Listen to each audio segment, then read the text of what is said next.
Assalamualaikum warahmatullahi wabarakatuh. Perkenalkan, nama saya Azia Ulfahri Rizka dengan NIM 2113311. Saya berasal dari Prodi D3 Akuntansi, uh, Universitas Negeri Padang. Hari ini saya akan menjelaskan tentang mini paper saya untuk memenuhi tugas teknik penulisan tugas akhir. Saya akan menjelaskan tentang mini paper saya yang berjudul Pengantar Akuntansi. Pertama, latar belakang saya, yaitu di dalam penyusunan laporan keuangan sendiri memiliki beberapa jenis laporan keuangan yang memiliki kegunaan dan format yang berbeda-beda. Pada dasarnya, laporan keuangan sendiri memiliki beberapa bentuk atau format yang berbeda, namun sering bersangkutan antara satu dengan yang lainnya. Laporan keuangan sendiri memiliki arti yang berbeda-beda, namun terdapat inti atau kesimpulan dari laporan keuangan itu sendiri, yaitu sebuah laporan yang mencatat transaksi-transaksi yang ada pada sebuah perusahaan, organisasi, maupun instansi lainnya. Selanjutnya, tujuan pembahasan. Tujuan pembahasan dari mini paper ini yang pertama yaitu membahas tentang pengertian laporan keuangan dan jenisnya. Yang kedua, membahas format dalam penulisan laporan keuangan. Yang ketiga, membahas makna atau istilah dalam laporan keuangan. Yang keempat, membahas siapa saja pihak yang berkepentingan terhadap laporan keuangan. Selanjutnya, manfaat pembahasan. Manfaat pembahasan mini paper ini yang pertama mengetahui tentang pengertian laporan keuangan dan jenisnya. Yang kedua, mengetahui format dalam penulisan laporan keuangan. Yang ketiga, mengetahui makna atau istilah dalam laporan keuangan. Yang keempat, mengetahui siapa saja pihak yang berkepentingan terhadap laporan keuangan. Yang pertama, kita masuk ke pembahasannya. Pengertian laporan keuangan.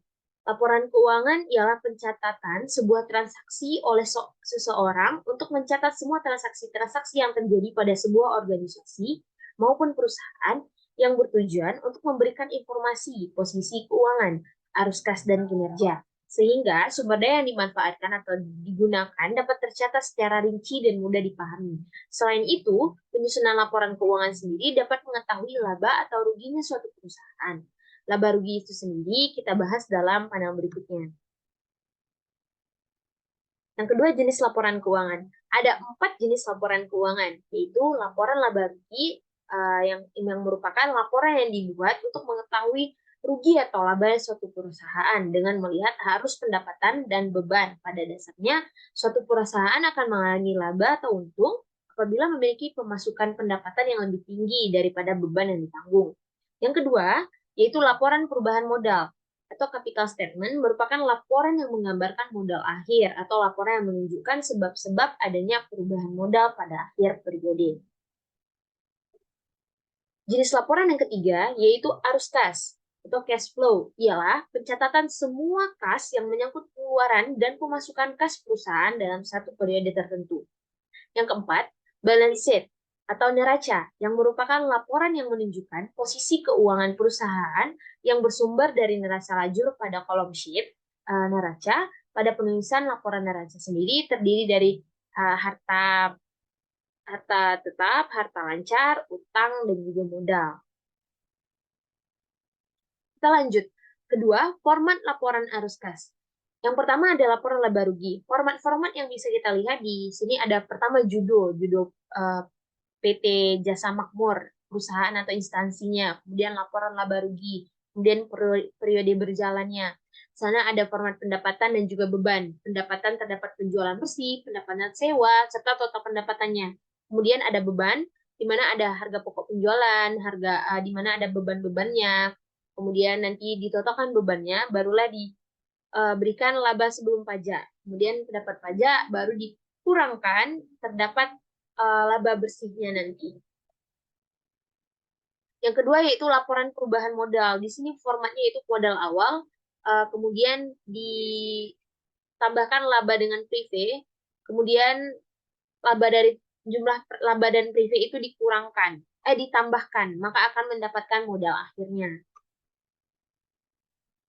Selanjutnya itu neraca. Format dari neraca ada aset dan juga liabilitas, di mana ada current asset, ada kasnya, inventories, ada akun receivable, nanti ada juga goodwill-nya, kemudian di liabilitas ada current liabilitas yaitu akun payable-nya, ada accurate expense-nya, kemudian ada uh, yang terdapat dalam liabilitas dan juga stok dari equity-nya. Selanjutnya yaitu laporan arus kas. Format-formatnya pertama tentu ada judulnya, ada laporan arus kas, kemudian tahun berjalannya, periode tahun berjalan. Di situ ada arus kas dari aktivitas operasi, kemudian investasi, kemudian aktivitas pendanaan, barulah kas dan setara kas pada kas akhir periode. Selanjutnya, makna atau istilah pada laporan keuangan. Adapun makna dan istilahnya, yang pertama yaitu aset atau aktiva. Dalam akuntansi kita mengenalnya dengan entitas atau suatu yang berwujud, atau biasa dikenal dengan harta yang dimiliki oleh suatu perusahaan yang berwujud.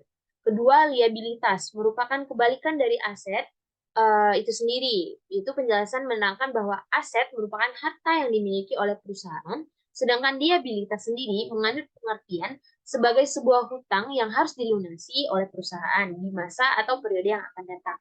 Yang ketiga yaitu pendapatan, adalah pertambahan nilai harta yang bersumber dari aktivitas-aktivitas dalam perusahaan sehingga menyebabkan nilai yang dimiliki oleh perusahaan meningkat.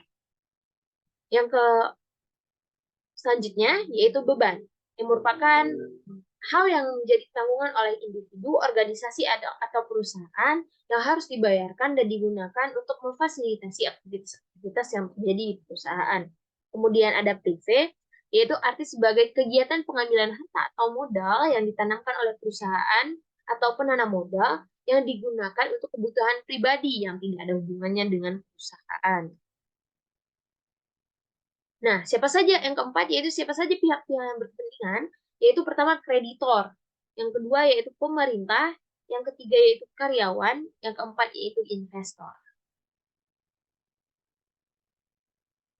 Sekian penjelasan dari mini paper saya. Jika ada salah kata, saya mohon maaf. Wabillahi taufiq wa hidayah. Assalamualaikum warahmatullahi wabarakatuh.